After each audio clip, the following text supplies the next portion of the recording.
I'd like to begin with the story of your name. In 1962, you transformed from Barrie Bates to Billy Apple. Can you tell me how this came about and the conditions that prompted it?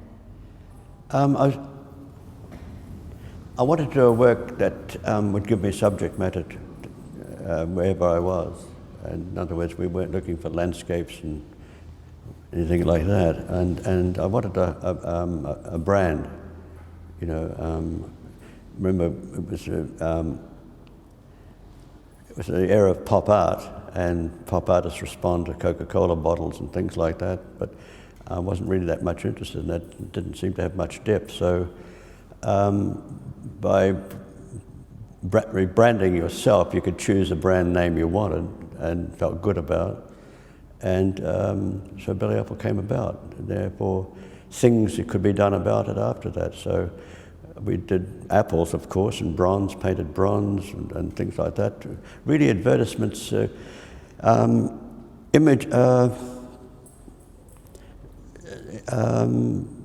were used to branding to reinforce the name change. And why Apple?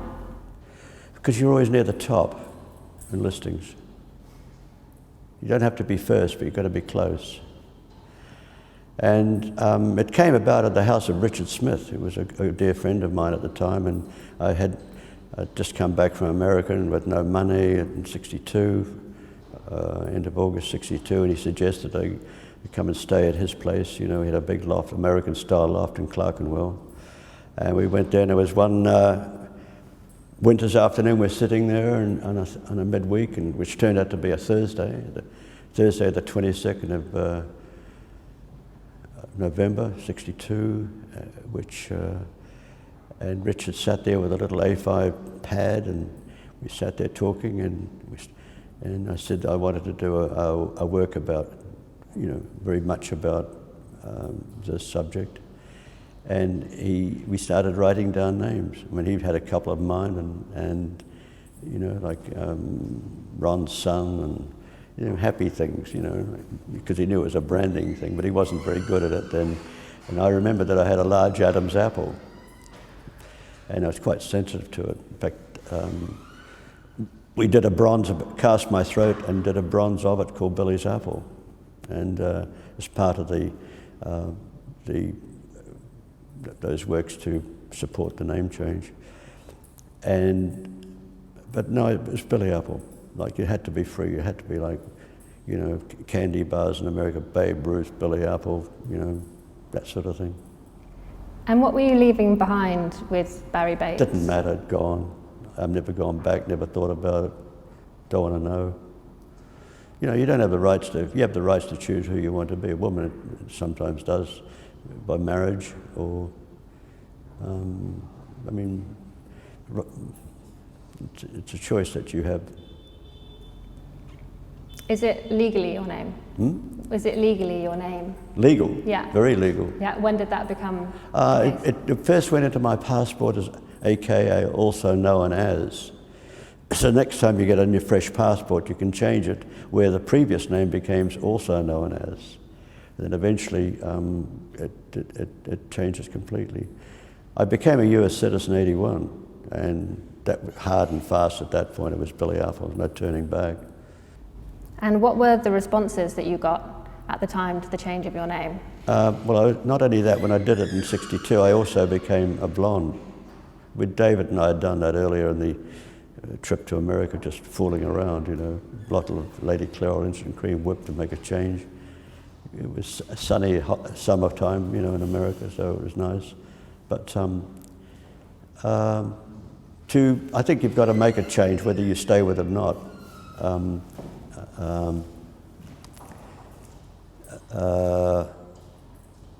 So we became a blonde for the occasion of a photograph, which Robert Freeman, a good friend of Richard Smith's who I met, and he was a fashion photographer, a very good one too. So he rings me up one day and says, look, I've got 2 sheets of film, 5x4 film.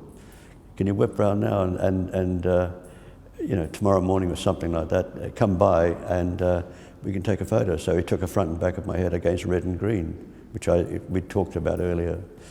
And he only had one shot, because one for each. He was magnificent.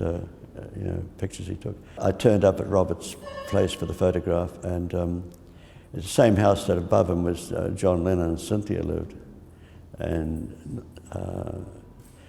which I occasionally see walking up and down the stairs inside the building. But we took these photos. I bleached my hair at his place so it would be fresh, so it was a bit of a procedure.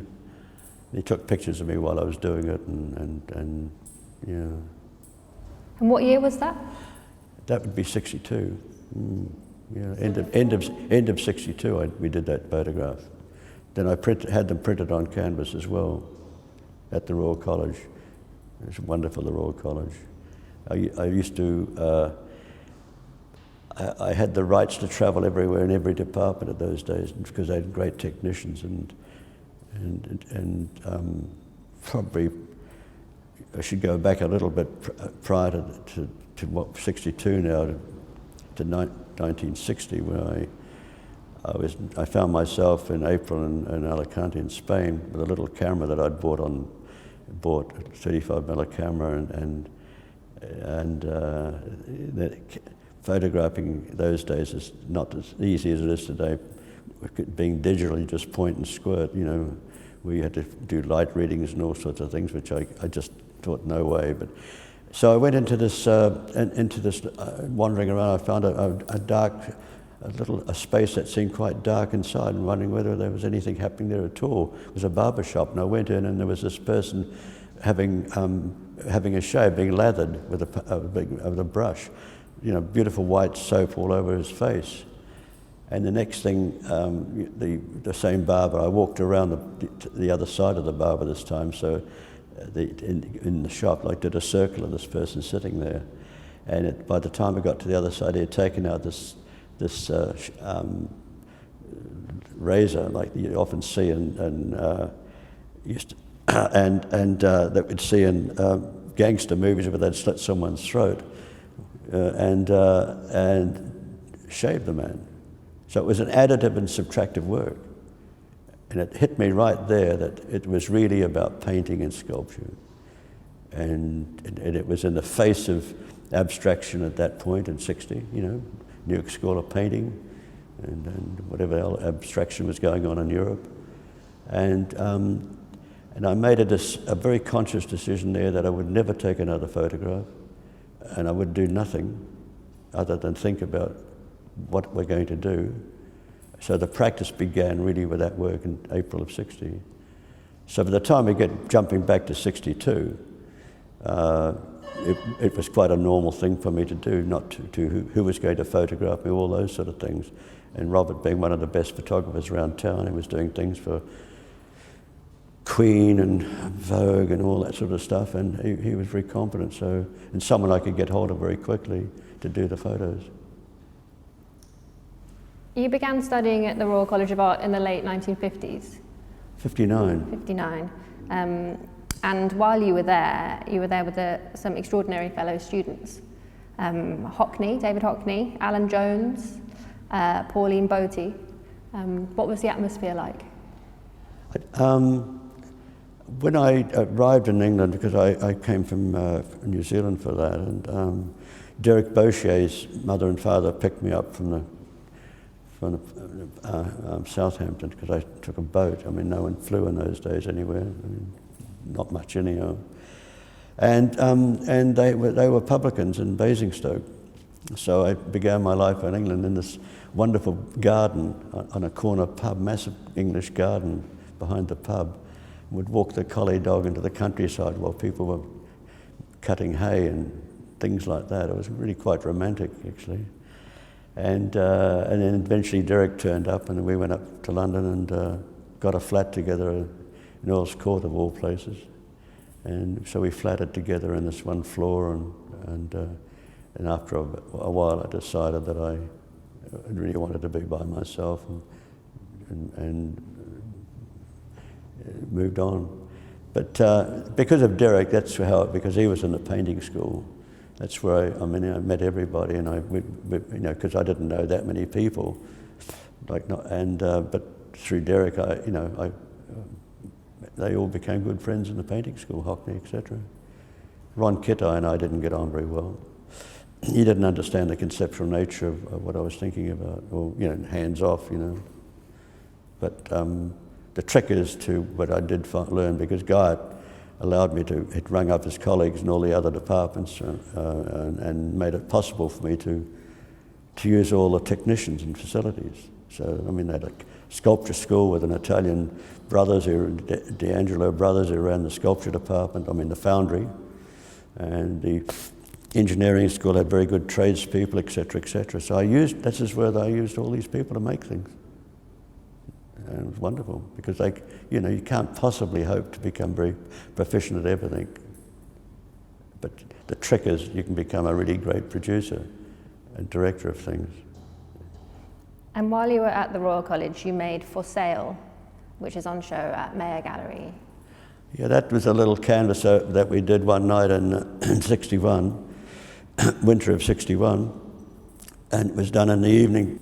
David Hockney and I would often hide and stay over after hours, because you could work to a certain time, but basically they would close the whole building down at the back of the Victoria and Albert Museum, and we'd hide, and when everybody had gone, and we'd emerge, turn lights on, and start working again. And so on one night I said to David, "You've got to give us a hand," because I had these wooden typefaces, wooden letters that I'd put in the bed of a proofing press and rolled up in red ink and held this little white canvas carefully over them, and I asked David to pull the lever on the proofing press so it would make contact with the back of the canvas while it hit the surface. So yeah, that was a great moment, actually. And you both failed your studies. Well, we did, yes. We didn't follow conventions and were threatened, so we found ourselves, David and I found ourselves in the registrar's office, a man by the name of J.R.P. Moon, nice man, and with 3 other students from the painting school, which I can't remember, but I do remember their fear, because their future was at stake, because they were never going to be great enough to probably make a living out of the practice. And so teaching was the option. And if you failed, where would you get a job? In the teaching circuit. Hockney made it quite clear he wanted a diploma that said failed, and I said I also want one that said failed. But not only that, I will design the diploma that says failed. And the 3 other people there sat there like with their eyes closed. It was terrible for them. But and nothing more was said. It was incredible. Nothing more was said. I didn't bother to stay to the bitter end. I basically went to New York, and Hockney stuck around and wore a gold lame jacket and got a gold medal. I think you've got to be brave. You were studying in the design department. Were you initially planning to go into advertising? No, I was, because of my, they weren't, Royal College wasn't, it was all about book illustrations and all that sort of stuff and graphic design. In fact, Ridley Scott was 1 year ahead of me in the graphic design school, and he and I had spent hours talking about various design things, but he was my really only main contact in the design school. But I found myself, because of my friendship with a lot of like Hockney and Boucher and I guess Jones. Jones got tossed out after 1 year, but and Frank Bowling was there, and he was hardly ever there. I don't know where he was, but he was around with his buckets of formaldehyde and heads of animals and things in it. Carol Waite, actually head of department for the painting school, did agree that I could change schools. You could, after 1 year, say, I know I should be here or there, and he accepted me into it. Richard Guyot countered by saying, I'll make it possible for you to use all the departments. He could see how I worked, that I needed people to help. It was a very, he had good thinking, really, in hindsight. And he offered me that option, and what it was obviously the right option, because that's how I worked. And so, as I say, I've become at this point a very good director and an incredible project manager, for a better word, you know, and I have quite a team of people that support these things. They've been with me for a long time now, and I can either telephone in the old days or email and have things produced. I don't need to go into it any further. After you left the Royal College, you moved to New York. Yeah. And you did work in an advertising firm for a while. Well, everybody has to make a living, you know. The reason I was able to easily enter that business because I was conceptually orientated, and it's a business about ideas. I wasn't doing paste-ups and anything like that. I mean, I didn't know how to, but I knew how to tell somebody to do it. Was that kind of economic realism unpopular amongst your peer artists? What do you mean by that? The straightforwardness with which you sought out paid work, commercial work. Everybody does something. I could tell you about people who would never talk about it, what they did. It was incredible. I mean, people you would just be shocked to know who worked in this, that, or the other. You know, it's impossible to make a living from what you do. Even today, very few people can live off their work. And I'm talking about the primary market, not the secondary market, because the secondary market in the United States, it started off in California and Paris, whereby artist rights of resale came into play. Whether you liked it or not, you got 5%. So if you're selling a work for $1 million, it's quite a bit of money. But very few people can live off what they do. Some are lucky. They do things that are more easy on the eye, perhaps, or in the mind. People don't like to be too troubled by things. But if you do, you know, edgy stuff like I do, it's very difficult. In 1964, you were involved in the seminal exhibition, The American Supermarket, at Paul Bianchini's Upper East Side Gallery, which was a huge moment in pop art and also very theatrical. It was a perfect restaging of a supermarket in the gallery. Well, it was Paul Bianchini Gallery was on East 78th Street. Leo Castelli was on 4 East 77, and and it was a street level gallery. In fact, you had to go down a couple of steps or one step from the sidewalk into the gallery. So it was a long, thin room. And Ben Barillo, who eventually became an associate at the gallery, had spent the summer of 64 building this, you know, basically a superette. And people like Richard Artsvager, who had a business doing cabinetry and using that material called plastic material that covers it. I can't think of the name anymore. Formica. And he was very good at it. So he did all the fit out for this whole show. All the refrigerator bins and the big thing at the end, he did the checkout counter in his own style. It wasn't done like commercial shelving and things like this. He made it work like he did, that he would show at Castelli. And but the show was made up of people like Warhol and Lichtenstein and Wesselman and I'm trying to think. Rosenquist had a little painting there, a little sign painting, and I had a canvas that had two big apples on it at the base. One was red, one was green, and it had an aluminium strip above it that you have in a supermarket, and with little plastic letters and numbers that go in it to tell you what it is, and it was called Apples 2 for 25. And then on another wall I had a canvas with a red apple printed on it. They were printed, by the way, from photographs. And I had a red apple on another small canvas with a green A for apple, like a point of sale thing. So my canvases were like points of sale. And I had bronze apples on a little base white base to go with them, red one and a green one, but Ben deferred. He didn't want that in the show because Robert Watts had a whole lot of shelving to do with flocked fruit, and whose product will we marketing here?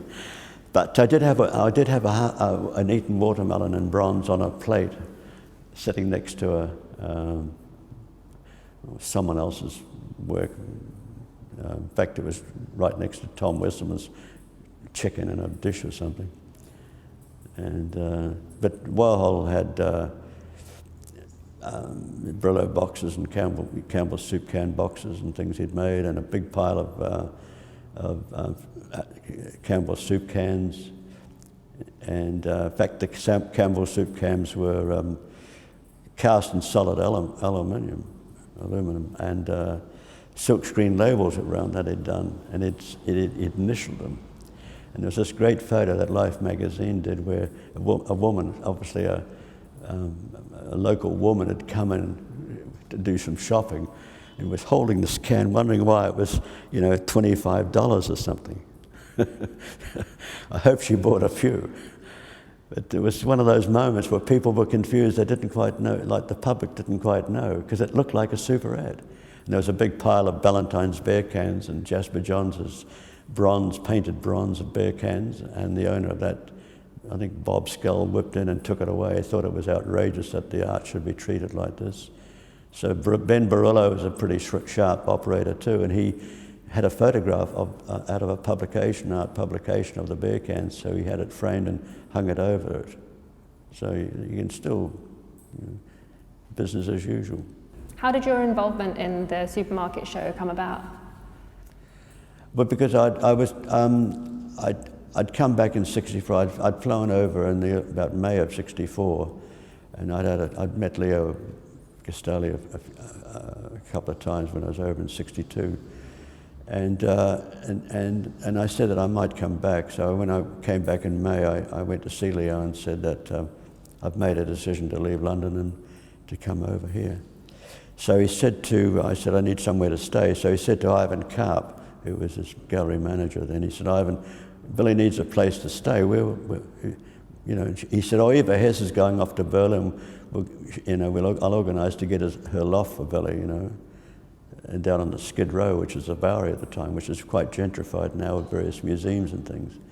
But in those days, it was real Skid Row, guys sleeping out there, and so I had Eva Hesse's loft, 2 floors and above Paris lighting, down on between Broome and Grand, and it was extended. She stayed an extra 6 months. I had about a year and a half, and I went up to the top floor was where she worked, and she had her work stuffed in one corner with a sheet over it, and they were nothing like, they were paintings actually that she'd been to the Art Students League, and they were abstract paintings,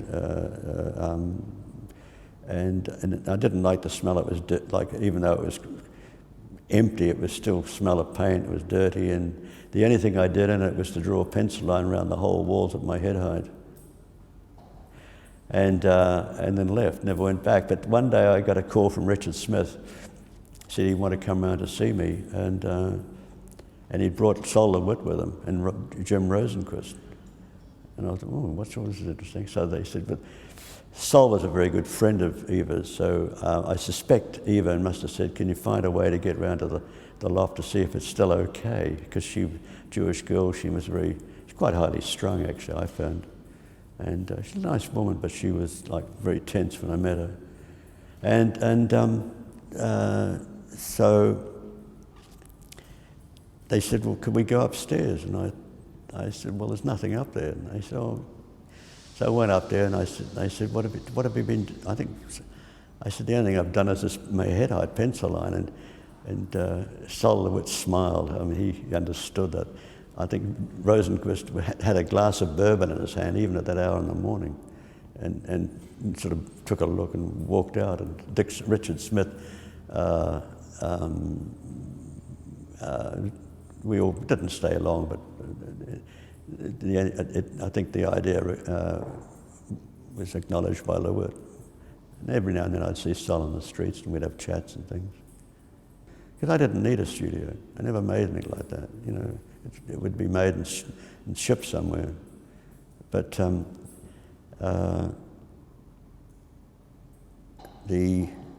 getting back to how did I meet Bianchini, I came back in August, and and went to see Leo again, and I sort of felt that I might have been going to be part of his gallery at that point, you know, helping me get a place to live and interested. Because when I went to see him in that May that time, I had with me a canvas roll, a one-roll canvas I'd taken off the stretch of the front and back of my head, and I had a bronze apple. And I remember rolling it out on the floor and putting the bronze apple and the white component underneath like a brand, you know, like a logo for an advertisement. And Ivan was there, and Bob Rauschenberg actually. And he was most interested in how I printed these pictures, full colour pictures on canvas, you know, because they were all done at the Royal College again in the offset printing thing with all the plate making done and everything else. It was incredible, really, facilities they had. All that was there because of making transfers in the ceramic school. But I just used it for making colour separations of, you know, a piece of film, and that supplied them.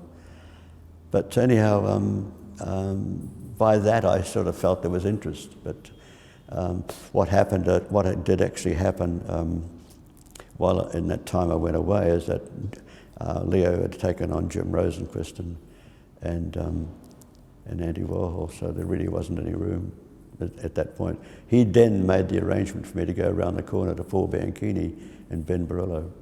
Paul was a Frenchman who came out of the publishing world and quite an aristocratic guy. Like Leo was very aristocratic too, I felt.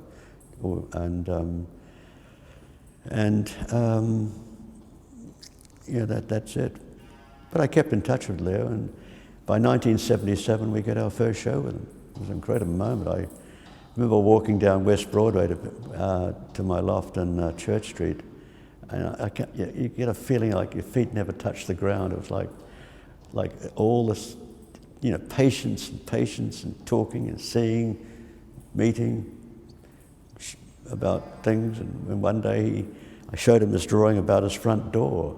If I opened the door to line up with a corner opposite, I would use the door like a compass, like, you know, make an arc. But I painted, and it's like I painted that arc inside that arc. Where I fixed the door in that position every day. It was fixed, so there would be the shape painted on the floor, the same colour of the paint inside the door, and that was a show. It was called Extension of the Given. So we'd got ourselves a foot in the door, I suppose you could say. And so that the stairway entranceway, even though they had an elevator in the building, I mean, if you came up the stairs, and there were 3 more galleries above, I mean, Ileana Sonnabend was upstairs, then John Webber, and I think Andre Emmerich at that time as well. But the door was fixed, you know, and you had single file in and single file out. In 1974, you had an exhibition at the Serpentine, which was closed for obscenity. I wonder if you could say something about how that, about the closure and how that came about. Well, I had a room to do with, you know, I'd been working on works to do with the self, my habits, and from bowel movements to excretory, which I called excretory wipings, to blood noses, to semen on masturbation, etc. And I chose to show in one of the galleries at the Serpentine a row of blood nose tissues, and the big wall had semen tissues on them, and I think the other wall had earwax or something, because facing that was French windows. In other words, you could see the park. And they were all put down chronologically, and each tissue had a piece of paper attached to it and stapled, which had the date and the date and the day and the date and the time. So there was complaints made to the Metropolitan Police, and I think the Obscenes Division got involved with the Arts Council, because it was an Arts Council run building at that point. The director had decided to have her annual vacation on the night of my opening. I think she knew it was a hot show, so she went off to Spain leaving no director. So it fell upon Norbert Linton, who was the Arts Council, to head of that, to take charge. A nice man. So we had a meeting in the gallery. They had to close the doors. They were forced to close the doors on the Serpentine. So we had a meeting there, and I said that we do deal with these things in New York. If you have a show that's too hard on the public, pornography or whatever, or works that suggest pornography, you make it quite clear that you enter this room and at your own risk.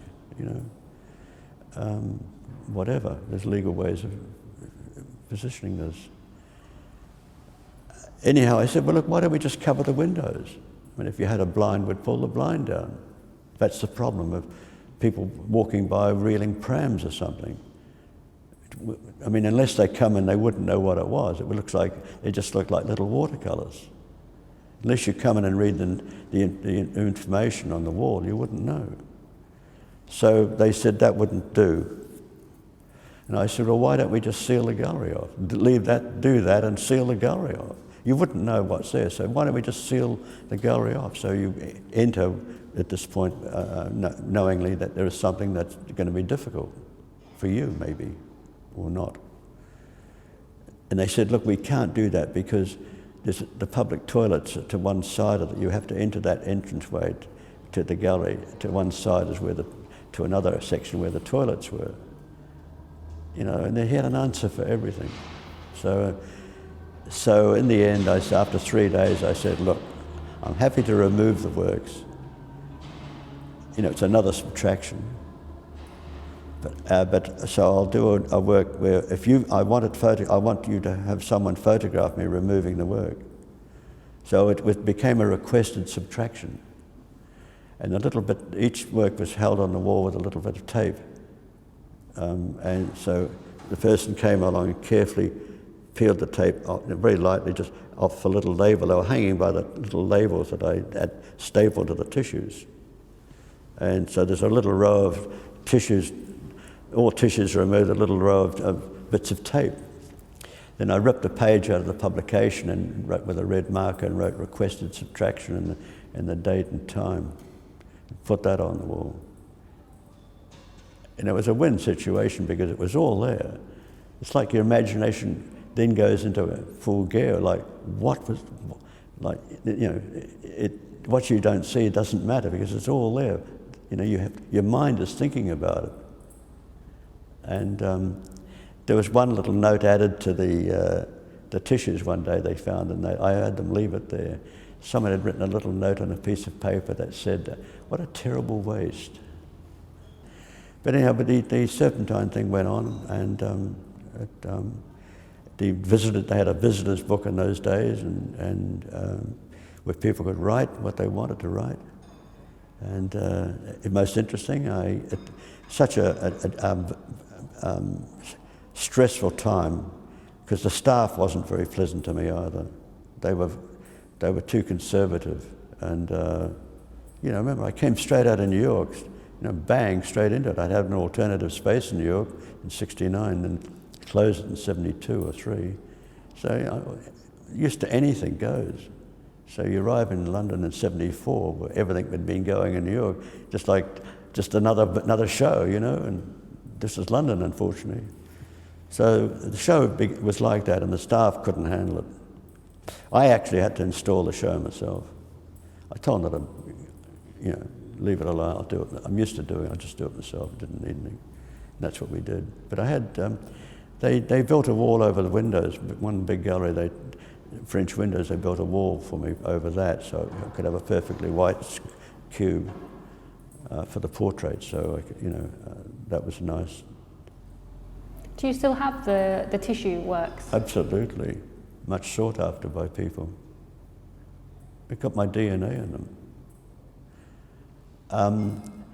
I certainly do. They have been shown once or twice. I've shown them. But they always remain in a box. I don't want anybody to take one or whatever. It's very complex like that. My excretory wipings have been used for a work that I've been doing with the medical school of medicine at Auckland University of Auckland have a medical school of medicine, and within that there's a component called the Liggins Institute, and there they've been done a work for me to do with the microbiome, the bacteria in one's gut, in short. It's a hot topic within the medical world and research world, and up till then there was a candidate in Washington University who they made a claim they for 6 years. They had a study done for 6 years of someone's gut, a beginning point, and in between for 6 years. So what I could offer in conversation over another scientific project I was doing at the university to do with my genome sequencing, that they found out that I had all these excretory wipings from 1972 or whatever it was, and so we could extend what was known as 6 years to 46 years, and some disbelief in the United States when they tried to publish. That's part of a project called the immortalisation of Billy Apple. No, the immortalisation was done in the School of Department of Biological Sciences, and that was where blood was taken from me, and the wording is immortalisation, and the cells are treated, and they're subjected to what, Mary? Epstein-Barr virus. Yes, right. Introduced to the cell DNA. So basically, my cells can live outside my body. And the most famous one is Henrietta Lacks, who, by accident, because she had cancer, I believe, Mary, is that right? This condition was found in her cells. They were able to use her cells outside of her body. And anyhow, in my case, that they were destined to be. A decision was made to have my cells preserved, sent to the American Type Culture Collection in Virginia, which is a cell bank which serves most of the globe. And unlike anonymous ones, I was insistent that be called the Billy Apple cell line. And even further, Billy Apple R cell line, registered. So my cells were sent to, actually 60 millions of my cells were sent from Auckland, New Zealand, to Virginia in less than 24 hours, door to door. You know, medical things can happen like that, no problems with customs and all of that stuff.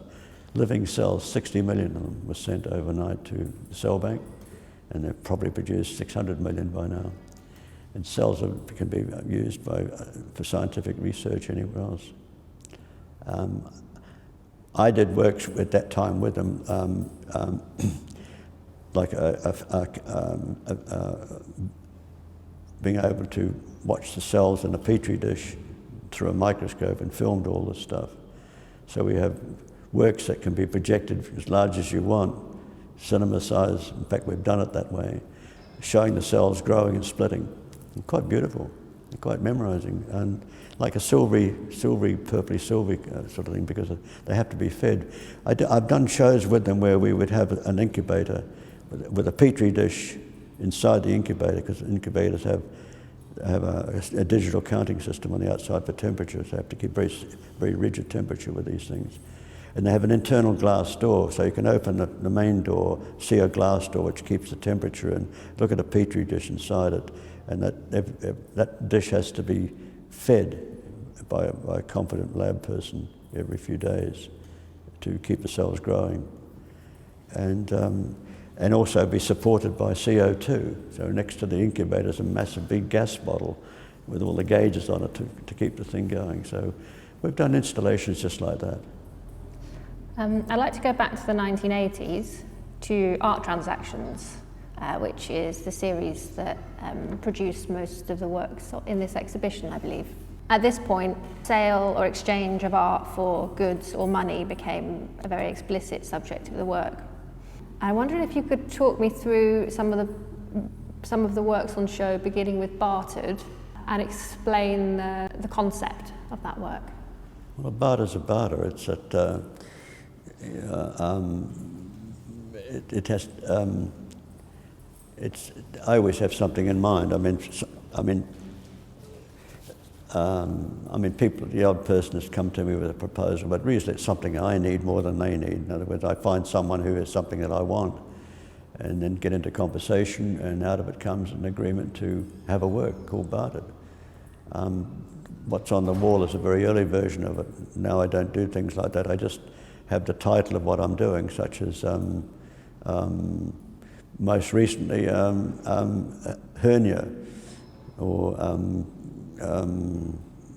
oh heavens, whatever you need, Georgian furniture restoration or something like that, you know.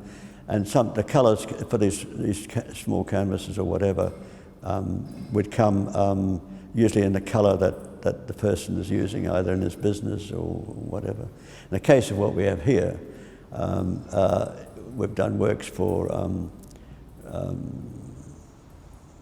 all manner of different subjects, from car tyres from a Porsche, or, you know, it goes on and on and on. Yeah. So once you've agreed on the barter, would the canvas then be filled in? Is that how the works on the walls here would operate? I think in this case they're going to be not filled in. They're really. I've moved on from that filling in thing, so there's more of a. There's a value set on them by. There's a value that we've set. The gallery's set on each one, and it's used. It's the A paper system that's set here, A3 through AO. So like if you take AO as a figure, then obviously A1 is half that value, and A2 half that value of A1, and so forth. So I use those systems to set prices. You know, it's. What's the most unusual thing you've got in exchange? God, we've done so many. Yeah, I do my medical things. I do a well-being series actually, and it's like how can I say? Like my IOUs are like a checkbook. I did a series in black and white, and it started off with A3 paper going for $3,000 at one point. So that was the determiner. So A2 would be 6,000 and A4 would be 1,500. But I did 3 A3s, 4 A4s, 5 A5s, and on and on and on. So it's like a checkbook. And no one has ever come back. On demand means that, you know, the promissory note could be sold on. Someone desperately needs the money, it could be sold on, and a not very nice person might come and tap you on the shoulder one and say, look, I've got I'm holding this market. I want my money. But no one's ever come back. But now it's gone into something like, I've decided very early on also to take care of business, personal business. You had to, you know, you need insurance, you need this, you need a dentist, you need an eye doctor, you need a doctor, a GP, a psychologist, and other things like that. Well-being. So the well-being series started like that. And doctors, and they, if I have surgery done, my insurance pays 80%. The balance owing is always paid by the surgeon. They just can hardly wait. I've got a knee surgeon waiting for a new right knee for me now, and he's looking forward to the word knee on a canvas. They're always golden ratio proportion landscapes usually, and little works, and often not the insurance. The colour on 180% is usually the colour of the insurance company, which is sort of a sky blue, and the other end, the balance owing, is always in red, and it's not always actually the 80% or 20%. insurance companies always have things like maximum prices they'll pay. So 20% owing could well be 29.3% or something. But so you end up with these lovely red things down one end, but the big white word through the middle, knee or hernia or hip. And great series, very simple. Have you ever exchanged an artwork for an artwork? No. Is that because art isn't I don't exchange. practical? I don't exchange, but I have thought recently, someone asked me and I thought, well, you get pretty mean, Billy, if someone really wants a work of yours. And whether I want theirs is another question. And that's usually the problem, because I don't really... So I thought recently someone said, well, why don't you do a work that just says exchanged, second line, with Billy Apple? Because the word exchanged would mean nothing in someone's collection. But the word exchange with Billy Apple would be, because that's the author of the word.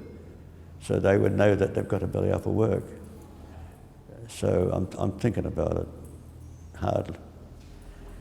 I wonder if we might draw to a close by talking about basic needs, which is a work where you moved away from exploring the economic relationship between you and a collector towards the provision of humanitarian aid. Yeah, I do. I'm one of those artists who have created work especially for charitable works. I've done, like in New Zealand, there's a women's refuge, and I've done. I pledged to support one women's refuge when I decided to do it way back in the late 90s. There were 49 refuges in New Zealand, and I pledged to keep one going for a year.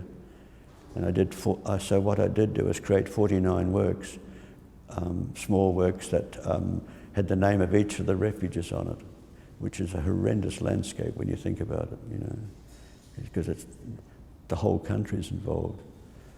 And of all places to show that, I showed it at Government House in Wellington, which is the seat of, you know, the Governor General, and the big ballroom. And they had 3 magnificent big Persian rugs, about 4 meters square each. And they said, you can't do anything on the walls, you can't do this. I said, well, can I stand on the carpet? And they said, yes. So I laid the pieces out on that. So I did works from, I think there was 3 carpets. One was for the 70s, one was for the 80s and so forth. So, but what I had done is I'd gone and found out from the Women's Refuge a list of all the places, not only that, but I then said to them, when did the first one happen? And they had no idea. So I had the refuge go back with their lawyers and things to find out when they all were affiliated. And for the first time, they had a list top to bottom who came first, second, and third.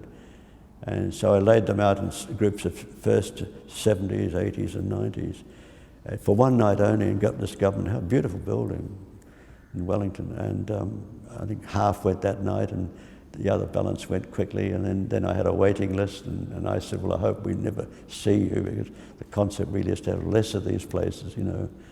And AIDS Foundation, I've done the same. But I always make sure, so there's no full transparency, that checks are always made out, or payments made out directly to these organisations, and nothing comes through my hands. There's no clipping tickets, there's nothing, you know. So we've given around, coming up to near $1 million, you know, and so basic needs is the United Nations, the 4 first big, they've a long list, but they're the 4 big ones for human rights. And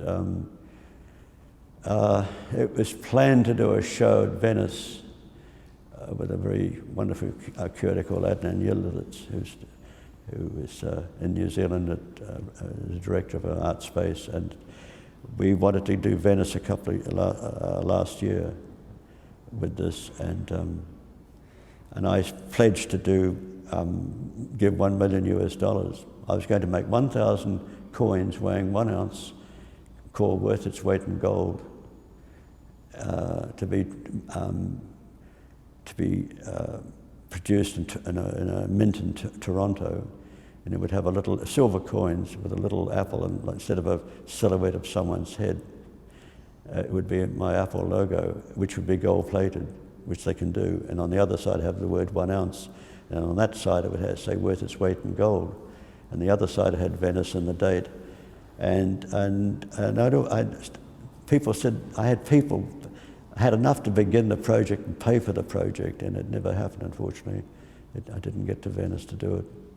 But I was disappointed because I was going to offer, at that point in time, a lot of refugees are coming out of Turkey, and Yildiz is Turkish, and a lot of Turkish refugee artists, and that's what I wanted to do. I wanted to structure it so that, monies could be made for them to live, basic needs. I think it's important to give as well to take, and so the artist has to live has been a very important thing in my life. Finding ways to survive, really. As I say, I don't do works that are candy for the eye. I mean, my work is about the mind, always has been. When we first started in '60, it wasn't called conceptual art because it wasn't around, but I use the word ideas constantly. My work's about ideas.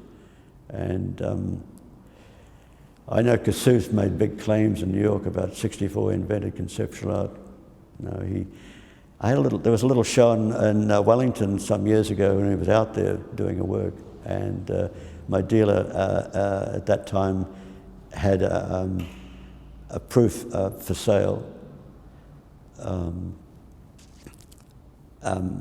label painting that had the date on it, in fact, which is in a collection in Britain now, the Young Contemporaries in those days, because I did the poster for the Young Contemporaries in 1962, and I had to do this thing in '61. So I had two '61 works with text on them, heavily idea-driven, and some other work I can't recall. And he looked at them with his mouth open because the dealer told me, it's like, I know Joseph well enough, and but he didn't invent it. That's the point. I mean, he contributed no different than Lawrence Weiner and a whole lot of other people. A long list of people, no problem there. But it's just, my practice was very much evident, as I say, from the moment I took those first shots in that barber shop of lathering and shaving, additive removal, and it was about that. I didn't take it as a pretty picture. And I didn't set up the thing. It was a ready-made, actually, in that sense. But it was a great illustration of adding in subtraction, reductive work, additive work and a reductive work. And remember, in the face of abstraction and everything going on. The pop art movement, interestingly enough, in London, it was a revolution. It wasn't just art, it all came along together, the music and fashion, and in the fashion school at the Royal College had Zandra Rhodes in it and all that stuff. I mean, it was all there, it overnight pretty well obliterated everything else, didn't it? So interesting times.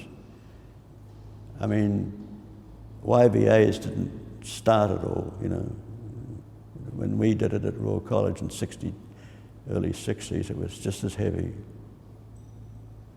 We didn't have dealerships like Saatchi's to support it, but we had, I suppose, the exposure for it was the Young Contemporary shows, which I didn't go on for that long, but it was at the RBA galleries in Haymarket, and they were an annual event for all schools within the country.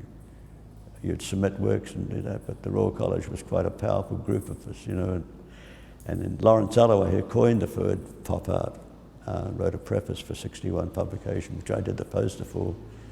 So it was a very tight little group of people. I remember we met in a pub in Dover Street once, and I think it was a Shakespeare or something like that. And we went upstairs in a bar there and had a good talk about it. I think with Robert Melville, who was BBC, and I think we all went on to BBC a few nights later and spoke. I don't know whether it was ever played on the radio or whatever, but the subject was pop art. But when I look at that, what was commonly called pop art here and what was happening in America, it was miles different. It was sort of like having to make art, where in America it was like, you think about what Lichtenstein was doing or Warhol, it was pop art. Stuff here wasn't pop art. I look at it today and it's still not pop art. They're called pop artists, but it's not. you know. And, but I just like so one. I mean, Keith Arnett. When I had my Serpentine show, Studio International.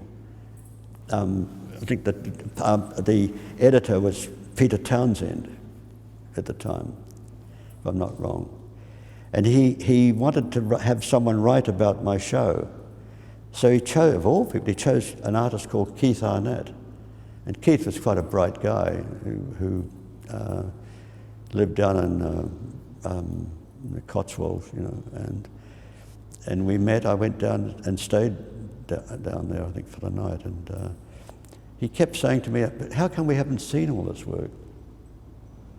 You know, at the time, like in the day, you know, because he was in that show at the Tate, that's the Art of the New, and he had a digital clock on the wall. That's all it was in the gallery. That was a countdown from the first moment of the show to the very last moment. And I said, well, it was around, but you know, there was who was showing these things? And I ended up. Robert Fraser, the late Robert Fraser, came to see me in March of '64, and with the idea of something I wanted to do, and he sat there listening, and then his eyes glazed over, and I thought, nah, it's never going to happen. And that was the best spot. At that point, people like Richard Hamilton and that lot were showing with them. So that was the peak of what was available. I mean, after that came other galleries like Nigel Greenwood with Gilbert and George, etc., etc. But but New York, anything's possible. If you think about it, you can do it. Don't tell us here. Accept the negative more than the positive. Really, a totally different lifestyle. Well, I feel obliged to ask you what you made of the Studio International review. It never happened. It never happened? Never happened. It was never written. I did a doodle while talking to him. Yeah, I did a doodle. It was interesting. And he never wrote anything. He came to see me once. He was passing through New Zealand. He was part of some British Council show or something, and we had a drink in a pub, a bar, and talked to him. He was a lovely man, but he died. He did die sometime. He showed me one or two things he was doing at the time, but he was an interesting guy. He went. I mean, that's the trouble with a lot of artists. They don't actually grow. Like the counter on the wall went from when I met him. He was taking pictures of people's dogs at the pub who'd sit outside the pub with the river there, you know, at Tinton Abbey in the distance, you know. And you sit there and he took photographs of people's legs with their dog next to them, only that bit, you know. And that was interesting.